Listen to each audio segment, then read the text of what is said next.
আজ আমরা জানবো what is mixed method research. দেখো, মিক্সড মেথড রিসার্চের বাংলা অর্থ হচ্ছে এখানে মিশ্র একটা মেথড হবে রিসার্চের ক্ষেত্রে। এটার নাম আবার বলা যেতে পারে যে ইন্টিগ্রেটেড মেথড। এটা ইন্টিগ্রেটেড মানে কি, তার বাংলা অর্থ হচ্ছে সমন্বয়। আচ্ছা, কিসের সমন্বয় করবে সেটাই দেখে নেওয়া যাক যে কোন রিসার্চ গুলো সমন্বয় করলে মিক্সড মেথড রিসার্চটা পাওয়া যায়। দেখো, এই যে এখানে দুটো পিকচার দেওয়া আছে, একটা হচ্ছে কোয়ান্টিটেটিভ রিসার্চ লেখা আছে, একটা হচ্ছে কোয়ালিটেটিভ রিসার্চ লেখা আছে। যখন কিনা এই কোয়ান্টিটেটিভ রিসার্চ এবং কোয়ালিটেটিভ রিসার্চকে একত্রিত করা হয় তখন তাকে বলা হচ্ছে কি মিক্সড মেথড রিসার্চ।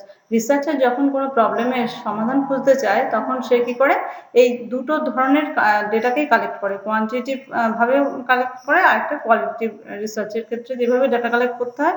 গতদিন আমরা যেমন জেনেছি যে কোয়ালিটেটিভ রিসার্চ কেমন করে করা হয় এবং কোয়ান্টিটেটিভ রিসার্চ কেমন করে করা হয়। এই দুটো জিনিসকেই যখন একত্রিত করা হয় তখন তাকে বলা হচ্ছে মিক্সড মেথড রিসার্চ। দেখো, এবার আমরা দেখে নেব যে মিক্সড মেথড রিসার্চের ক্যারেক্টারিস্টিক্স গুলো কি কি, মানে কোন বৈশিষ্ট্যগুলো থাকলে যে কোনো রিসার্চকে আমরা বলতে পারবো যে এটা হচ্ছে মিক্সড মেথড রিসার্চ। দেখো, এখানে প্রথমে বলা হচ্ছে যে it deals with both numbers and ideas. Numbers কোথায় আমরা ব্যবহার করেছিলাম গতদিন দেখলাম যে কোয়ান্টিটেটিভ রিসার্চের ক্ষেত্রে নাম্বার ব্যবহার করা হয় আর কোয়ালিটিভ রিসার্চের ক্ষেত্রে আইডিয়া ব্যবহার করা হয়। কোথা থেকে এই আইডিয়া বা নাম্বারগুলো আসে? সাধারণত ডেটা কালেকশনের সময় স্যাম্পেলরা যে ডেটাগুলো আমাদের দেয় নাম্বার ফর্মে যখন নেওয়া হয় তখন সেটা হয়ে যায় কোয়ান্টিটেটিভ রিসার্চ, আর যখন কিনা এটা আমরা আইডিয়াস বা ন্যারেটিভ ফর্মে নিই তখন সেটা হচ্ছে কোয়ালিটেটিভ রিসার্চ। এই দুটোকেই যখন একসঙ্গে নেন রিসার্চার তখন সেটা হয়ে যায় কি মিক্সড মেথড রিসার্চ। আর এক্ষেত্রে কি হচ্ছে, ফোকাস করা হয় হাইপোথিসিস টেস্টিং এর উপর এবং রিসার্চ কোশ্চেন দুটোর উপরই। হাইপোথিসিস টেস্টিং কখন করা হয়? এটা সাধারণত কি কোয়ান্টিটেটিভ রিসার্চের ক্ষেত্রে। আর এটা কেন হয়? দুটো ভেরিয়েবলের মধ্যে সম্পর্ক নির্ণয়, কার্যকারণ সম্পর্ক নির্ণয়ের ক্ষেত্রে আমরা কি হাইপোথিসিস টেস্টিং করি। আর রিসার্চ কোশ্চেন কখন করি? কোনো প্রবলেমের যখন আমরা সমাধানের দিকে যাই তখন বিভিন্ন ডেটা কালেকশন, সেটা সাধারণত কি হয় যে লিটারেচার রিভিউর মাধ্যমে বা যে কোনো মানে ওই কোশ্চেন গুলো সেট করা হয় যাতে কিনা আমরা সমাধানে পৌঁছাতে পারি। আর কি হচ্ছে, it is both structured and unstructured process. কেন এটা বলছি? একই সঙ্গে এটা স্ট্রাকচার, একই সঙ্গে এটা আনস্ট্রাকচার্ড। কেন? কারণ স্ট্রাকচার্ড প্রসেস ফলো করা হয় কোয়ান্টিটেটিভ এর ক্ষেত্রে আর আনস্ট্রাকচার্ড হয় হচ্ছে কোয়ালিটেটিভ এর ক্ষেত্রে। আর এটাকে স্যাম্পল সাইজ এক্ষেত্রে কি হচ্ছে মিডিয়াম হয়, মানে খুবই মানে কমও হবে না আবার খুবই বেশিও হবে না। আবার দেখো, এখানে কি হচ্ছে, ডেটা কালেকশনটা হচ্ছে সাধারণত কি এক্সপেরিমেন্টও হচ্ছে আর ইন্টারভিউ হচ্ছে।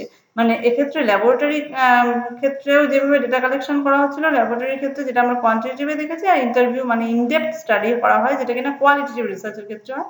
এই দুটোই একসঙ্গে করা হয় কি মিক্সড মেথড রিসার্চের ক্ষেত্রে। আর এখানে ডেটা কালেকশন করার জন্য কি হচ্ছে, ক্লোজ এন্ডেড এবং ওপেন এন্ডেড দুটো ধরনের কোশ্চেনই করা হয়। কারণ এখানে কি হচ্ছে, ক্লোজ এন্ডেড আমরা দেখেছিলাম সাধারণত কি কোয়ান্টিটেটিভ রিসার্চের ক্ষেত্রে হয়। ওপেন এন্ডেড মানে হচ্ছে যেখানে মানে স্যাম্পেলরা বা যেখান থেকে যাদের থেকে ডাটা কালেকশন করা হবে তারা যেগুলো লিখে দেয় সেগুলো হচ্ছে ওপেন এন্ডেড কোশ্চেন এর মধ্যে থাকে, মানে যেখানে স্যাম্পেল নিজে লেখার সুযোগ পায়। এই দুটো জিনিসই কি হচ্ছে এই মিক্সড মেথড রিসার্চের ক্ষেত্রে কিন্তু ফলো করা হচ্ছে। এখানে একটা উদাহরণ দিলে বিষয়টা আরো বেশি ক্লিয়ার হবে। দেখো, যদি এমন একটা আমরা একটা প্রবলেম নিলাম যে প্রবলেমটা এরকম যে কোনো একটা রোগ বেরিয়েছে, সেই রোগটা মানে কতজনের হচ্ছে, এই যে কতজনের হচ্ছে এই ব্যাপারটা যদি আমরা জানতে চাই তাহলে হয়ে যাবে সেটা কি কোয়ান্টিটেটিভ ফর্ম, মানে কতজনের মানে সংখ্যা আমরা বের করবো। এক্ষেত্রে কিন্তু আমরা কি হচ্ছে কোয়ান্টিটেটিভ রিসার্চ। এবার যদি বলতে চাই যে সেই রোগটার কি কি মানে সেই রোগটা হলে কোনো স্যাম্পেলের উপর কিরকম তার প্রভাব পড়ছে, এই ব্যাপারটা যদি আমরা খতিয়ে দেখতে চাই তাহলে এটা হয়ে যাবে কি কোয়ালিটেটিভ রিসার্চ।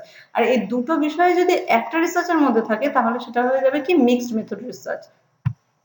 বোঝা গেল?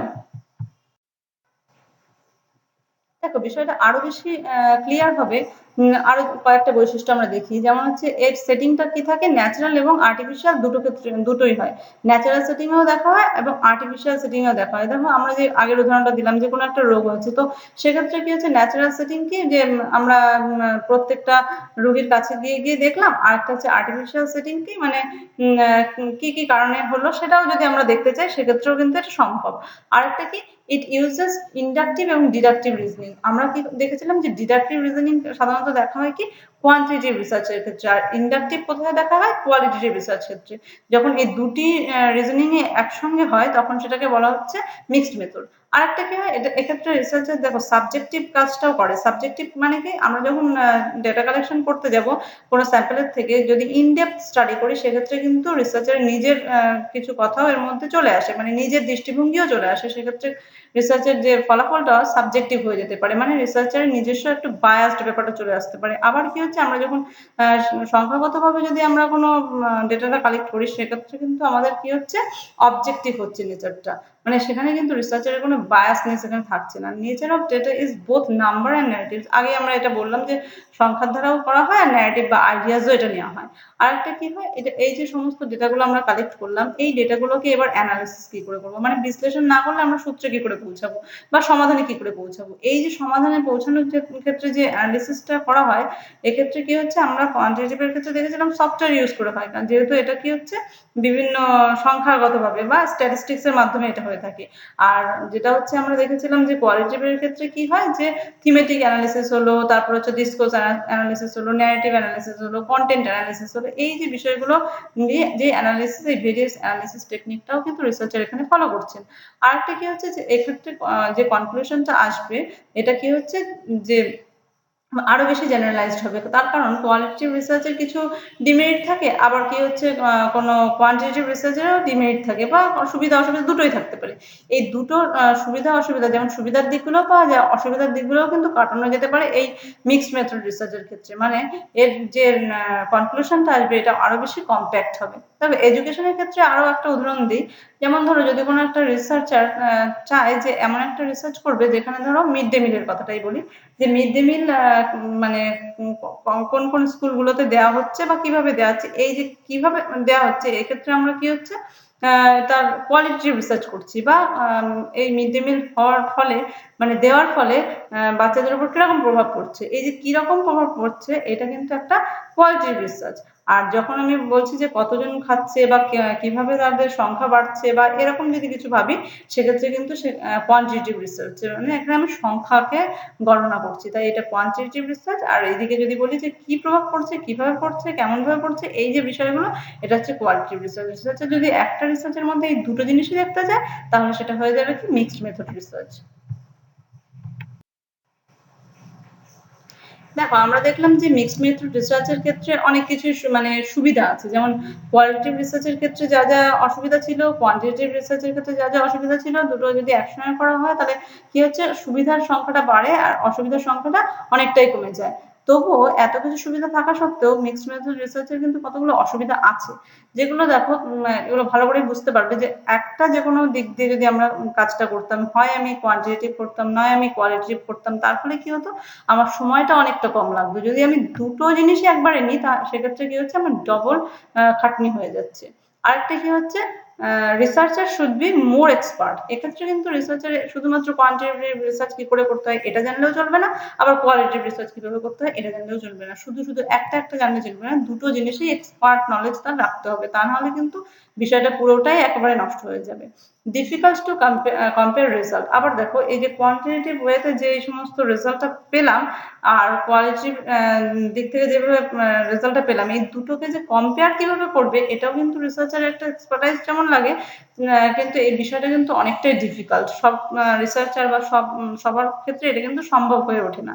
আরেকটা কি, ডিফিকাল্ট টু ইন্টিগ্রেট ডেটা। একই সঙ্গে দেখো, যেমন কম্পেয়ার করতে পারা যাচ্ছে না, ইন্টিগ্রেট মানে সমন্বয় কি করে করবো, যে কোয়ালিটেটিভ এর মাধ্যমে দেখা গেল যে এই কোন আগে যে উদাহরণটা দিলাম, যে কোনো একটা রোগ হয়েছে, কয়জনের হয়েছে এবং সেই রোগটা হলে স্যাম্পলদের উপর কি প্রভাব পড়ে, এক্ষেত্রে কি প্রভাব পড়ে আর কয়জনের হয়েছে, এই দুটো জিনিসকে আমি ইন্টিগ্রেট কি করে করব, এই বিষয়টা কিন্তু বুঝতে গেলেও রিসার্চারের কিন্তু একটা এক্সপার্টাইজ থাকতে হয়, তা না হলে কিন্তু এটা কিন্তু খুব একটা ডিফিকাল্ট প্রসেস।